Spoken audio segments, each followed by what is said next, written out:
Hi everybody, I'm Robert Linkle and this is a Career Development Corner with Elite Sports University. Today we're going to talk about selecting and budgeting for some continued education units or credits depending on the certification that you have. One thing that we want to think about here is depending on the certification you have either a 2 or a 3 year recertification cycle that you're going to be going through. Inside that 2 or 3 years you're going to have a certain number of continued education units that you're going to need to budget for.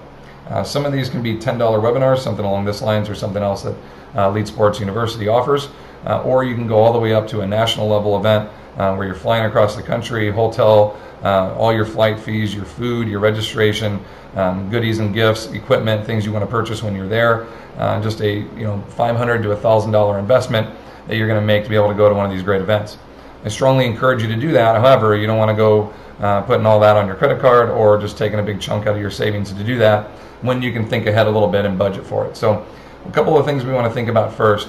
The 12 areas, one kind of little key we have here, are the 12 areas of interest or the 12 areas of knowledge that a personal trainer or a strength coach might have.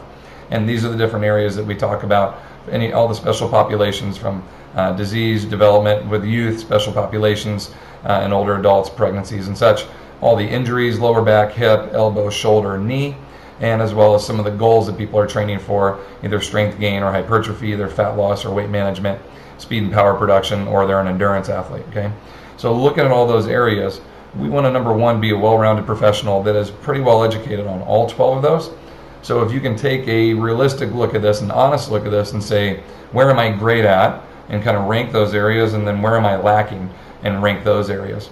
So when you go to look at your continued education opportunities, it's always great to take the things that you're really good at and make them better, because that's what you're known for, that's what you're really into. But on the other end of this, we don't want to have an area that you're so undereducated on that if somebody asks your opinion or they ask you a question about it, you have no answer or even no way to think about it or comprehend it. So we want to make your great strengths greater, and we want to make your weaknesses a little bit better, or hopefully make them a strength as well. So looking at your options that you have, try to pick one event or one webinar or something that makes both of those, okay? Maybe a double investment, one webinar, one conference or whatnot, that's going to try to increase both of those, right? So honest look at those, see how you do, and some of the other options that you have in which you can invest into these. Some self-studies, these are great, they don't cost a ton of money. Self-studies, you can do a journal review or an article review. If you're a member of the NSCA, every strength and conditioning journal that comes out has a quiz in it that you can take. So you can look into those webinars like this one, and the full extended version of an hour or 2 hours, some of them up to 4 hours that you can get into there.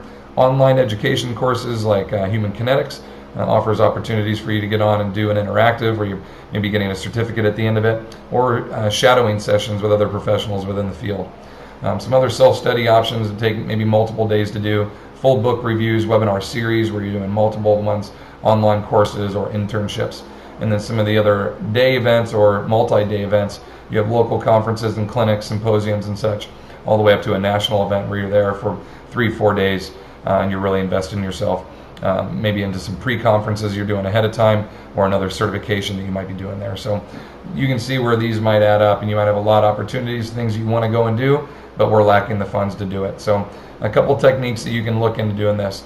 Taking one client you have every week, say my Friday morning 8 o'clock client, and that $50 every week goes into a physical $50 bill, goes into an envelope or a piggy bank or whatever you're going to put it into, and that's no touch money. Like, you just, no matter what, you got to leave that as it is, okay? You don't want to have, oh, a window broke or I popped a tire and now you're having to pull money from that. This is just for education, okay?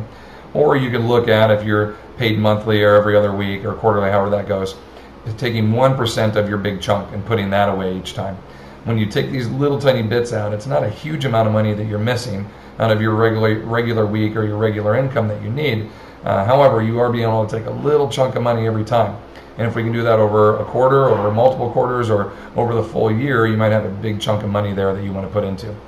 Some other ideas you can put into this too, just simply buying a book every quarter, buying one attendance to a conference or an event every quarter. Means something. You want to just keep investing and giving back to your profession as improving yourself. Okay. A couple things you can look at here, just basic examples. We talked about that $1 a week. Okay, one session a week. You start adding that up. You could have $4,000 a year potentially if you're looking at that. Other options we have, taking $1 per session. for a full day. So all my training sessions, I had 5 sessions today.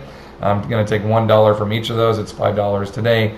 Throughout that week, it's $25 out of the week. It's $100 a month. You can see how that adds up. You have a lot of different options, but take little tiny baby steps, and all those add up to a really big chunk of money that you can invest into yourself and into going to a great event.